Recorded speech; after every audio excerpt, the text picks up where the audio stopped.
வணக்கம் நேர்களே, இது ஷர்மிளா டாக்கீஸ். நான் உங்கள் டாக்டர் ஷர்மிளா. இன்னைக்கு பாத்தீங்கன்னா டெல்லியில ஒரு சம்பவம் பெரிய பரபரப்பை ஏற்படுத்தியிருக்கு. கடந்த சில மாதங்களாக டெல்லியில இருக்கக்கூடிய முக்கியமான பள்ளிகளுக்கு இமெயில் மூலமா பாம் த்ரெட் வந்திருக்கு. உங்க பள்ளி வளாகத்துக்குள்ள நாங்க பாம் வச்சிருக்கோம், அது எந்நேரமும் வெடிக்கலாம் அப்படின்னு சொல்லி ஒரு பாம் த்ரெட் இமெயில் மூலமா வரும். உடனே பள்ளி வளாகத்துல இருக்கக்கூடிய பிள்ளைங்கள்லாம் அவசர அவசரமா மேனேஜ்மெண்ட் வந்து பேரண்ட்ஸுக்கு ஃபோன் பண்ணியோ இல்ல வாட்ஸ்அப் மூலமா தகவல் கொடுத்தோ வந்து பிள்ளைங்களை கூட்டிட்டு போங்க அப்படின்னு மொத்த ஸ்கூலையும் இவாக்குவேட் பண்ணிட்டு பாம் ஸ்குவாடு, மோப்ப நாய்கள், போலீஸ்காரங்க எல்லாரையும் கூட்டிட்டு வந்து இன்ச் பை இன்ச் ஸ்கூல்ல ஒரு இடம் விடாம செக் பண்ணி அதுக்கப்புறம் பாம் எதுவும் இல்ல அப்படிங்கறத கன்ஃபார்ம் பண்ணிட்டு அன்னைக்கு ஸ்கூலுக்கு லீவ் விட்டுருவாங்க. எப்படி பல பள்ளிகள்ல தொடர்ந்து இது நடந்துட்டு வந்திருக்கு. இன்னைக்கு இது சம்பந்தமா ஒரு 12ஆம் கிளாஸ் பையனை அரெஸ்ட் பண்ணிருக்காங்க காவல்துறை. அந்த பையன் விசாரணையில ஆமா நான் தான் இத செஞ்சேன், இது முதல் தடவை இல்ல, இதுக்கும் முன்னால 6 முறை இதே மாதிரி நான் செஞ்சிருக்கிறேன், பல ஸ்கூல்ஸ்க்கு இதே மாதிரி நான் இமெயில் அனுப்பிச்சு பாம் த்ரெட் நான் கொடுத்திருக்கிறேன், இந்த முறை கிட்டத்தட்ட 23 ஸ்கூலுக்கு இந்த மாதிரி இமெயில் அனுப்பியிருக்கு இந்த பையன். இந்த உண்மையை அந்த பையன் ஒப்புக்கொண்டிருக்கிறான். இப்போ இது ஒரு பெரிய பேசும் பொருளாக மாறி இருக்கிறது. கொஞ்ச நாளாவே இந்த மாதிரி ஒரு பாம் த்ரெட் காரணமாக டெல்லியில ஒரு பதட்டமான சூழ்நிலை இருந்தது.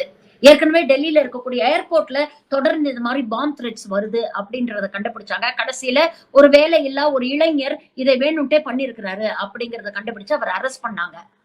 அடுத்தது பள்ளிகள்ல இப்படி தொடர்ந்து பாம் த்ரெட்ஸ் அப்படிங்கும் பொழுது டெல்லியில இருக்கக்கூடிய மக்கள் ஒரு விதமான அச்ச உணர்வோடையே இருந்துட்டு இருந்தாங்க.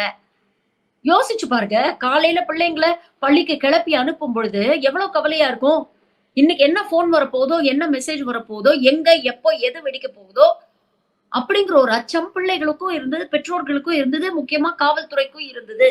அதுவும் பாருங்க, எலெக்ஷனை ஒட்டி இப்படிப்பட்ட ஒரு சம்பவம் நடந்திருக்கு. இப்படி இருக்கும் பொழுது ஆம் ஆத்மி கட்சி தான் அங்க ஆட்சியில இருக்கு. உடனே அவங்க வந்து உள்துறை அமைச்சர் அமித்ஷா மீதும் டெல்லி போலீஸ் மீதும் வந்து அவங்க குற்றம் சாட்டுறாங்க. டெல்லியில சட்டம் ஒழுங்கே சரியில்லை அப்படின்னு. ஒரு விஷயத்த நீங்க நல்லா கவனிக்கும், டெல்லியுடைய லா அண்ட் ஆர்டர் வந்து நேரடியா ஹோம் மினிஸ்ட்ரிக்கு கீழே வரும். அது ஆம் ஆத்மி கட்சி அரசாங்கம் கீழே வராது. அதனால ஆம் ஆத்மி பார்ட்டி பிஜேபியை பிளேம் பண்றாங்க, ஹோம் மினிஸ்டர் நேரடியா பிளேம் பண்றாங்க. சட்டம் ஒழுங்கு சரியில்லை, அதுவும் இந்தியாவுடைய தலைநகர்லயே இவ்வளவு நிலைமை அப்படின்னா யோசிச்சு பாருங்க அப்படிங்கிற ஒரு கேள்வியை பாஜக அரசு நோக்கி இவங்க எழுப்புறாங்க. இதுல 2 விஷயம் முக்கியமா நம்ம கவனிக்க வேண்டியிருக்கு. ஒண்ணு, இந்த பிரச்சனை என்ன, உண்மையான பிரச்சனை என்ன, இதற்கு பின்னால் இருக்கக்கூடிய உளவியல் காரணங்கள் என்ன, எங்க வந்து நாம ஃபெயில் ஆறோம் அப்படிங்கிற விஷயத்த அட்ரஸ் பண்ணாம இத அரசியல் செய்யறதுக்கு ஒரு ஆப்பர்ச்சுனிட்டியா யூஸ் பண்ணக்கூடிய அரசியல் கட்சிகள். உதாரணத்துக்கு இங்க நடந்த அண்ணா யூனிவர்சிட்டி சம்பவத்தையே யார் அந்த சார் அப்படின்னு ஒரு பக்கமும், இவர்தான் அந்த சார் அப்படின்னு மறுபக்கமும் சொல்லி இன்னைக்கு இது ஒரு அரசியல் பிரச்சனையாக மாத்தி உண்மையிலேயே அங்க இருக்கக்கூடிய அடிப்படை பிரச்சனையான பாதுகாப்பு பிரச்சனையை அட்ரஸ் பண்ணாம விடுறாங்க பாத்தீங்களா. கிட்டத்தட்ட அதே மாதிரிதான் டெல்லியிலயும் இன்னைக்கு ஆம் ஆத்மி கட்சியும் பாஜகவும் சேர்ந்து பண்ணிட்டு இருக்கு. இவ்வளவு நாள் ஆம் ஆத்மி கட்சி பாஜகவை குற்றம் சொல்லிட்டு இருந்தாங்க சட்டம் ஒழுங்கு சரியில்லைன்னு. இப்ப பாஜக மீண்டும் அரவிந்த் கெஜ்ரிவால் மேல குற்றச்சாட்டு வைக்கிறாங்க. ஆம் ஆத்மி கட்சியை சேர்ந்தவர்கள் தான் இந்த பையனை தூண்டி விட்டு வேணும்ட்டே இப்படி எல்லாம் செய்ய சொல்லியிருக்காங்க. அப்பதான் பாஜக அரசு மீது பழி போட முடியும், அப்பதான் எலெக்ஷன்ல வந்து இவங்க மேனிபுலேட் பண்ண முடியும் அப்படிங்கிறதுக்காக வேணும்ட்டே தான் இவங்க பண்ணிருக்கிறாங்க அப்படின்னு சொல்லி ஆம் ஆத்மி கட்சி மேல இன்னைக்கு பிஜேபி குற்றம் சொல்லிட்டு இருக்கு. இந்த வார்த்தை போர் ஒரு பக்கம் நடந்துகிட்டு இருக்கு. ஆனா இன்னொரு பக்கம் இவங்கெல்லாம் யோசிக்காத ஒரு விஷயம் என்ன அப்படிங்கறத பாருங்க. ஒரு சின்ன பையன், 12ஆம் கிளாஸ் பையன், இவ்வளவு தூரம் 6 மாசத்துக்கு மேல போலீஸ் கண்ணுல விரல விட்டு ஆட்டி இருக்கிறான். அந்த பிள்ளைக்கு எவ்வளவு டெக்னிக்கல் நாலேஜ் இருந்ததுன்னா இவ்வளவு சாமர்த்தியமா ஒரு இமெயில வந்து அனானிமஸா அனுப்பி இவ்வளவு ஸ்கூல்ஸுக்கு த்ரெட் அனுப்ப முடியும். யோசிச்சு பாருங்க. இத கண்டுபிடிக்கிறதுக்கு இவங்களுக்கு இவ்வளவு நாள் ஆயிருக்கு. அப்ப பிரச்சனை எங்க? எக்ஸாம் எழுத விருப்பம் இல்ல அப்படிங்கறதா பிரச்சனை? இதற்கு பின்னால எவ்வளவு பெரிய ஒரு உளவியல் பிரச்சனை இருக்கு அப்படிங்கறது யாராவது யோசிச்சு பாத்தீங்களா? ஏதோ ஒரு வாட்டி பண்ணானா விளையாட்டுத்தனமா பண்ணிட்டான் அப்படின்னு சொல்லலாம். தொடர்ந்து இது போன்ற விஷயத்தை ஒரு பையன் செய்யறான்னா அவனுக்கு ஏதோ உளவியல் ரீதியாக பிரச்சனை இருக்குன்னு தானே அர்த்தம். என்ன பயம்? எக்ஸாம்னா ஏன் இவ்வளவு பயப்படுறாங்க? யோசிச்சு பாருங்க, இன்னைக்கு எஜுகேஷன் சிஸ்டம் வந்து எப்படி இருக்கு நம்ம நாட்டுல அப்படிங்கறத. நாமெல்லாம் படிக்கக்கூடிய காலகட்டத்துல எஜுகேஷன் ரொம்ப சிம்பிளா இருந்தது. இன்னைக்கு 10ஆம் கிளாஸ் 12ஆம் கிளாஸ் படிக்கிற போர்ஷன்ஸ் எல்லாம் நம்ம படிச்சிருக்கவே மாட்டோம். அதுல கால்வாசி தான் நம்ம போர்ஷன்ஸா நம்ம படிச்சோம். ஆனா இன்னைக்கு காலம் மாற மாற பியர் பிரஷர் ஜாஸ்தி ஆக ஆக இவங்க குவாலிட்டி ஆஃப் எஜுகேஷனை இம்ப்ரூவ் பண்றோம் அப்படிங்கிற பேர்ல சிலபஸ போர்ஷன்ஸ ஏத்தி ஏத்தி ஏத்தி சுமைய தூக்கி அந்த சின்ன குழந்தைங்க மண்டையில வைக்கிறாங்க. இப்ப இந்த குழந்தையோட கேஸே நீங்க எடுத்துக்கங்களேன். அந்த பையனை மக்குன்னு சொல்ல முடியுமா? அவன் எவ்வளவு டெக்னிக்கலா பிரில்லியண்டா இருக்கான் பாருங்க. ஒட்டுமொத்த போலீஸ் போர்ஸையும் ஒரு ஸ்கூல் கம்யூனிட்டியா அவனால வந்து ஏமாத்த முடியுது. அவனால விரல் நுனியில வச்சு ஆட்ட முடியுதுன்னா அவன் எந்த அளவுக்கு டெக்னிக்கலா பிரில்லியண்டா இருக்கான் யோசிச்சு பாருங்க. அவனுக்கு எந்த அளவுக்கு டெக்னாலஜி மேல ஆர்வம் இருந்ததுன்னா இவ்வளவு தூரம் அதுல அவன் ஒர்க் பண்ணிருப்பான். அப்ப அந்த பையன் புத்திசாலி தான், முட்டாள் கிடையாது. ஆனா அந்த புத்திசாலித்தனத்தை சரியான விஷயத்துல சேனலைஸ் பண்ணிருந்தான்னா இது போன்ற தவறு அவன் செஞ்சிருக்க மாட்டான் இல்லையா?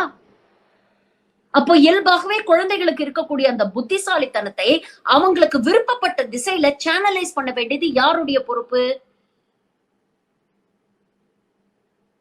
எஜுகேஷன் சிஸ்டம் உடைய பொறுப்பு, இங்க இருக்கக்கூடிய பள்ளிக்கூடங்களுடைய பொறுப்பு, அங்க இருக்கக்கூடிய ஆசிரியர்களோட பொறுப்பு, அதை நிர்வகிக்கக்கூடிய அரசாங்கத்துடைய பொறுப்பு இல்லையா? ஆனா நாம என்ன பண்றோம்? குவாலிட்டி ஆஃப் எஜுகேஷன் அப்படின்னு சொல்லி நீட்டு கியூட்னு எல்லா இடத்துலயும் கேட்ட போடுறோம். Every child is unique. ஒவ்வொரு குழந்தைக்கும் தனி திறமைகள் இருக்கு. ஒவ்வொரு பிள்ளைக்கும் ஒவ்வொரு விஷயத்துல இன்டெலிஜென்ஸ் இருக்கும். ஒவ்வொரு பிள்ளைக்கும் ஒவ்வொரு விஷயத்துல ஆர்வம் இருக்கும்.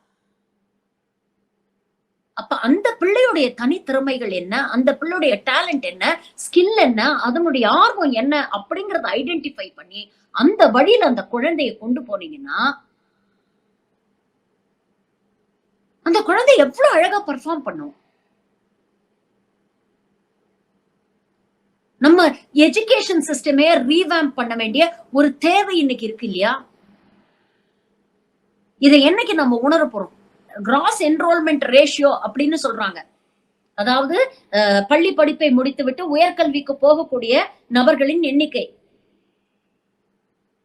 இந்த கிராஸ் என்ரோல்மெண்ட் ரேஷியோ தேசிய கல்விக் கொள்கை, புதிய தேசிய கல்விக் கொள்கை இந்த ஒன்றிய அரசு கொண்டு வந்திருக்கு இல்லையா?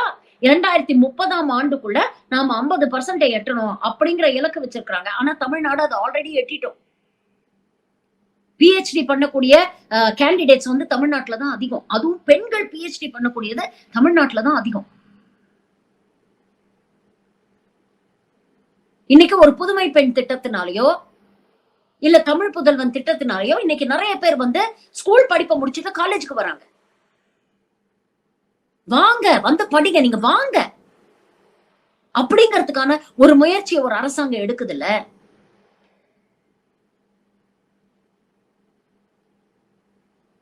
குழந்தைங்களை இந்த ஜெனரேஷனை ஏன் டெமோகிராபிக் டிவிடெண்ட் அப்படின்னு சொல்றோம் தெரியுமா? அவங்கள வெறும் மனிதர்களா மட்டும் பார்க்க கூடாது. அவங்கதான் நம்மளுடைய நாட்டுடைய எதிர்காலத்துடைய இன்வெஸ்ட்மெண்ட்.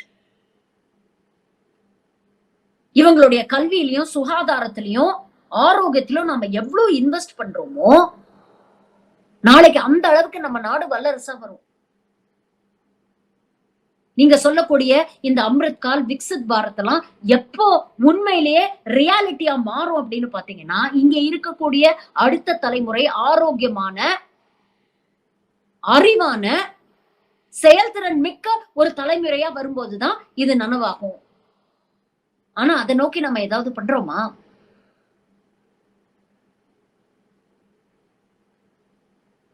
இதெல்லாம் தானே டிஸ்கஸ் பண்ண வேண்டிய டாபிக். ஆனா இதெல்லாம் விட்டுட்டு தங்களுடைய சுயநலத்துக்காக இது போன்ற சம்பவங்களை கையில் எடுத்து இதை அரசியலாக மாத்தி வாக்கு அறுவடை செய்ய நினைக்குது ஒவ்வொரு அரசியல் கட்சியும். பிஜேபி மட்டும் இல்ல, பல பேர் அதை தான் பண்றாங்க. உண்மையிலேயே இங்க இருக்கக்கூடிய மக்கள் மீதோ இல்ல அவங்க எதிர்காலத்து மீதோ இந்த ஒன்றிய அரசுக்கு அக்கறை இருக்கா அப்படிங்கிறது ஒரு பெரிய கேள்விக்குறியா இருக்கு. பார்ட்டி வித் டிஃபரன்ஸ் அப்படின்னு பேசினா மட்டும் பிரயோஜனம் கிடையாது. நீங்க ஆட்சியில வந்து உட்கார்ந்து 12 வருஷம் ஆயிடுச்சு. ஆனா இன்னமும் நேருவையும் இந்திரா காந்தியும் மன்மோகன் சிங்கையும் குறை சொல்லிட்டு இருக்கீங்களே. இது உங்களுக்கே வெக்கமா இல்ல?